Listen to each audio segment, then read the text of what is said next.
এখন আমার এখানে রাত্রি 2:30, ইন্ডিয়াতে 12টা। BJP very almost like 182 project করছে, যদি 170 হয় still they're in safety margin. তো প্রশ্ন হচ্ছে, বাংলায় কি তাহলে নতুন দিন দেখা যাবে? দেখা যাক, আশা করতে তো কোনো নেই, কারণ এটা তো কোনো সন্দেহ নেই যে বাংলার উন্নতির ব্যাপারে তৃণমূলের কোনো ফোকাসই ছিল না। বাংলা শিক্ষা প্রায় ধ্বংস হয়ে গেছিল। ইন্ডাস্ট্রির ব্যাপারে স্মল স্কেল ইন্ডাস্ট্রিতে ভালো করেছে ওয়েস্ট বেঙ্গল, নো ডাউট, কিন্তু বড় ইন্ডাস্ট্রি আসার ব্যাপারে প্রচুর সমস্যা হচ্ছিল। ট্রান্সপোর্টেশনে বিশাল প্রবলেম ছিল, বিশেষ করে ট্রান্সপোর্টেশনে প্রচুর তোলাবাজি হয়েছে। কারণ আমি যখন ফেব্রুয়ারিতে গেছি, আমি এটা তো আমার ভিডিওতে আগেও বলেছি যে লোকজন মানে লরিতে করে যেসব তোলাবাজি হচ্ছিল, ব্যবসায়ীরা ভীষণ ক্রুদ্ধ ছিল। ফোর্থ একটা ব্যাপার যেটা হচ্ছে, সেটা হচ্ছে যে শিক্ষার ব্যাপারটা আমি আবার বারবার করে বলেছি, আমি প্রায় লাস্ট 3 বছর ধরে বলে আসছি। বিজেপির যেটা এনইপি 2020, যেখানে শিক্ষার সাথে স্থানীয় অর্থনীতিকে যোগ করার কথা বলা হয়েছে, অর্থাৎ একদম স্কুল লেভেল থেকে স্থানীয় অর্থনীতির সাথে বাচ্চাদের যোগ দেওয়া দরকার। এটা ভীষণ রকমের দরকার ছিল, কিন্তু ব্রাত্য বসু মাতাল শিক্ষামন্ত্রী, যিনি নিজের বান্ধবীদের নিয়ে বেশি ব্যস্ত থাকেন, এটা আমি বাইরে আজকে বিজেপি জিতছে বলে বলছি না, এর আগেও আমি 5-6বার বলেছি। এবং মানে প্রাপ্ত বসুকে শিক্ষামন্ত্রী করা, তার আগে পার্থ চ্যাটার্জির মতো একটা মানে লম্পটকে শিক্ষামন্ত্রী করা, মানে বুঝতেই পারছেন যে পশ্চিমবঙ্গের শিক্ষা নিয়ে মানে তৃণমূলের কোনো চিন্তাই ছিল না। Absolutely just an organization that has absolutely zero thought. একটা ইম্পর্ট্যান্ট ব্যাপার, মানে রাজ্যের ক্লাস 6 পর্যন্ত পড়া ছেলেরা একটা লাইন লিখতে পর্যন্ত পারে না, রাইট? তো আশা করা যায় যে সরকারি শিক্ষা ব্যবস্থা বিজেপি ভালো করবে। আমি জানি না করবে কিনা, বাট হোপফুলি লোকে এটা আস্থা রাখতেই পারে যে কী করা যায়, দেখা যাক। আর একটা অফকোর্স গুরুত্বপূর্ণ ব্যাপার যে হিন্দু মুসলমান ইস্যুটা, আমি আশা করব যে বিজেপি নির্বাচনের আগে যেরকম মুসলমানদের বিরুদ্ধে যেসব ডায়ালগগুলো দিয়েছে এবং করেছে, সেগুলো থেকে বিরত থাকাটা বিজেপির ভবিষ্যতের জন্যই ভালো হবে। কারণ ব্যাপারটা যেখানে দাঁড়াচ্ছে সেটা হচ্ছে যে বাংলা যদি লং টার্ম বিজেপিকে রুল করতে হয়, যেটা হয়তো পসিবল হবে, কারণ বাংলায় একবার যে ক্ষমতায় ঢুকে যায় সে সাধারণ 10-15 বছরের আগে সে সরবে না। কিন্তু বিজেপি একবার যদি জিতে যায়, হয়তো 2-3-4বারও জিতে যেতে পারে, because anyhow BJP anti incumbency অনেক বেটার ম্যানেজ করে অন্যান্য পার্টির থেকে।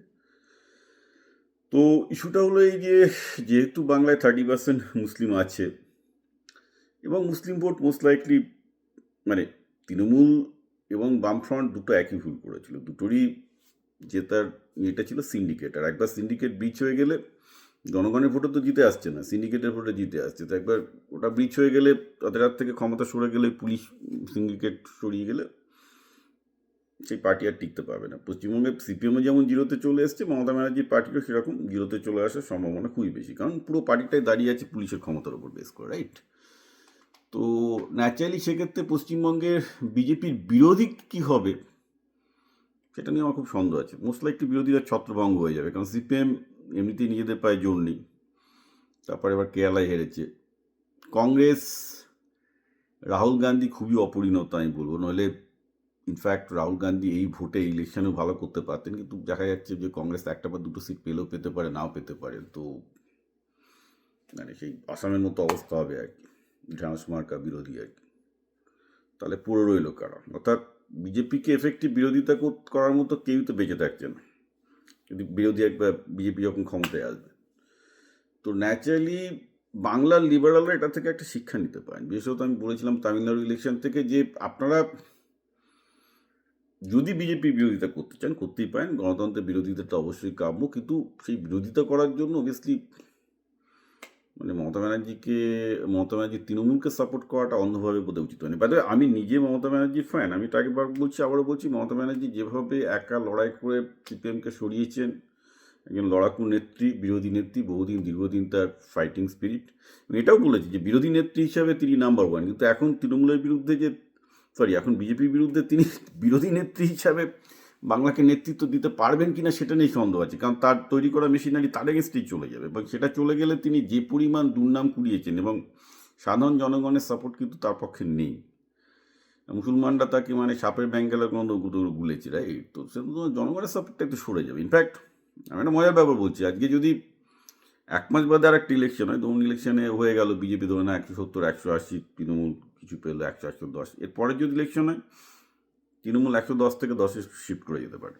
হাই পসিবল 1 মাসের মধ্যে ইলেকশন হলে, কারণ লোকের ভয়টা কেটে গেছে এবং it will B a massive landslide in fact, এবং মুসলমান ভোট ভেঙে যাবে সেক্ষেত্রে।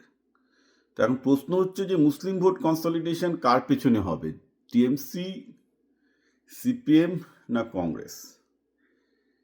অবভিয়াসলি এখনো পর্যন্ত টিএমসির পক্ষেই বিয়েটা থাকবে, কিন্তু মুসলমানরা বুঝতে পারবে যে টিএমসিকে ভোট দিলে হবে না, because the fact is that most of the Hindus are don't like TMC. তো সেক্ষেত্রে রিভাইভাল অফ লেফট পসিবল না।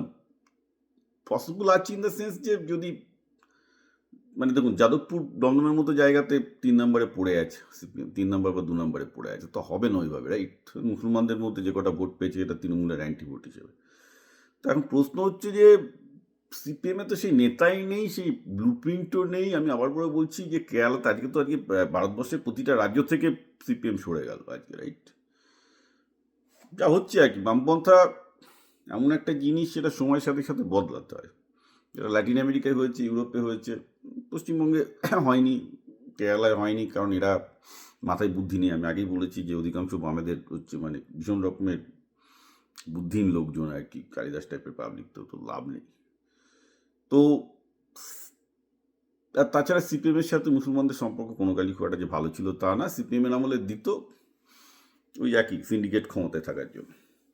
তো সেই হিসাবে কংগ্রেসের চান্স, কিন্তু কংগ্রেস থেকে রাহুল গান্ধী দ্য প্রবলেম। তো দেখা যাক এখন কি হয়, পশ্চিমবঙ্গের বিরোধী রাজনীতি কোন দিকে দাঁড়ায়। কিন্তু আমার ধারণা যে বেসিক্যালি তৃণমূলের এগেনস্টে লোকের যে পরিমাণ রাগ আছে সেটা শোভন হতে পারে। একটা ইলেকশন তো লাগবেই, হ্যাঁ। তো এখন 5 বছর পর্যন্ত টিএমসি পার্টিটা টিকবে কিনা সেটা একটা বড় সন্দেহ। তো অল্টারনেটিভ কি? অল্টারনেটিভ আমি মনে করি যে তামিলনাড়ুতে বিজয় যে খেলাটা দেখালো, একটা পশ্চিমবঙ্গে যদি জেনজি পার্টি তৈরি হয় যেটা বাঙালি জাতীয়তাবাদের উপর বেস করে যেরকম করে বিজয় তৈরি করছে, কিন্তু এটাও আমি আবারও বলেছি সমস্যা আছে, কারণ বাঙালিদের পুঁজি নেই। পুঁজি না থাকলে ও ধরনের পার্টি তৈরি করা যায় না। তামিলরা একাধিক ওই পার্টি তৈরি করতে পারে, কারণ তাদের ব্যবসা আছে, ক্যাপিটাল আছে, বাঙালিদের নেই। আর বাঙালিদের যাদের ক্যাপিটাল আছে, ব্যবসা আছে, তারা চাই বরং বিজেপি আসুক, রাইট? তো নট গোয়িং টু হ্যাপেন।